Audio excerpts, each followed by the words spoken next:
بسم اللہ الرحمن الرحیم۔ پیارے ناظرین، ولادت میں آسانی کا وظیفہ سماعت فرمائیں۔ اس وظیفے کے پڑھنے سے انشاءاللہ العزیز عورت کو ولادت کے وقت بہت زیادہ آسانی ہوگی اور ہر قسم کی تکلیف سے نجات ملے گی۔ وظیفہ شروع کرنے سے پہلے گزارش ہے، چینل پر نئے ہیں تو چینل کو سبسکرائب کیجیے گا اور گھنٹی کے نشان کو لازمی دبائیے گا۔ پیارے ناظرین، یہ آیت ایک پرچے پر لکھ کر کپڑے میں لپیٹ کر عورت کی بائیں ران میں باندھیں، بچے کی پیدائش میں آسانی ہوگی۔ وہ آیت کیا ہے؟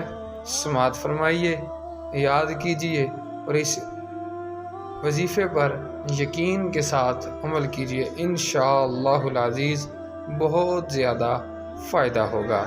وہ آیت کیا ہے؟ سماعت فرمائیے۔ اِذَا السَّمَاءُ انشَقَّتْ وَأَذِنَتْ لِرَبِّهَا وَحُقَّتْ وَإِذَا الْأَرْضُ مُدَّتْ وَأَلْقَتْ مَا فِيهَا وَتَخَلَّتْ۔ پیارے ناظرین، یہ 4 آیات مبارکہ قرآن پاک کے 30ویں پارے میں موجود ہیں، وہاں سے یاد کر لیجیے۔